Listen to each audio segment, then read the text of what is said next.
ایک صحابی کی بیگم نے پیغام بھیجا، یا رسول اللہ میرا خامل مر رہا ہے، کلمہ نہیں پڑھ رہا۔ صحابی ہو کے کلمہ نہیں پڑھ رہا، کمال، صحابی۔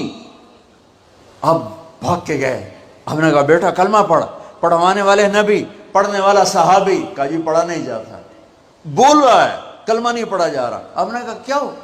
کہا جی بس پڑھا نہیں جاتا۔ آپ نے فرمایا اس کے والدین میں کون زندہ ہے؟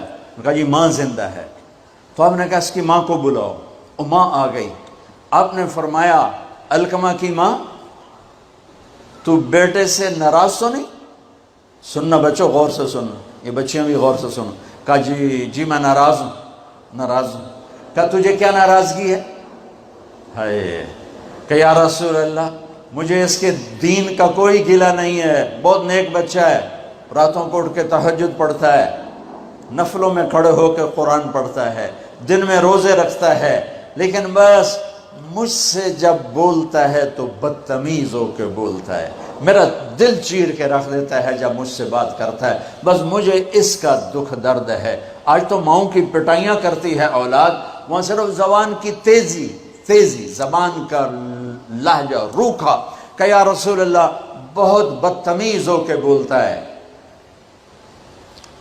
آپ نے فرمایا معاف کرو گی؟ کہ جی نہیں چاہتا۔ آپ نے فرمایا میں آگ لگاؤں تو سفارش کرو گی؟ کہا جی آگ میں تو نہیں دیکھ سکتی، سفارش کروں گی۔ آپ نے فرمایا اگر تو نے معاف نہ کیا تو یہ مرتے ہی اللہ کی آگ میں جلے گا، اس کو صحابی ہونا بھی جہنم سے نہیں کوئی بچا سکتا۔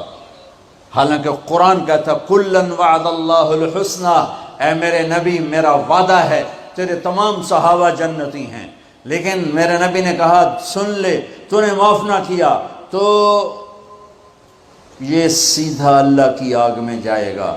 سفارش کرتے ہو، معاف کرتے ہو؟ کہا جی میں اب معاف کرتی ہوں۔ آپ نے کہا بیٹا لا الہ الا اللہ کہے۔ اس نے کہا لا الہ الا اللہ اور جان نکل گئی۔ آپ نے اس کا جنازہ پڑھایا، اس کے دفن میں شریک ہوئے، اور پھر اعلان کیا اس کی قبر پہ کھڑے ہو کر جس نے ماں باپ کو دکھ دیا اس پہ اللہ کی لعنت، اس پہ فرشتوں کی لعنت، اس پہ زمین آسمان کی لعنت، ان کی نہ نماز قبول ہے، نہ روزہ قبول ہے، نہ صدقہ قبول ہے۔ یہ ناکام انسان کی شکل ہے۔ بچوں یہ ہونے والا ہے، اللہ کی قسم کچھ تیاری کر کے مرنا ہے۔ اللہ آپ کو بڑے عہدے دے، بڑی ڈگریاں دے۔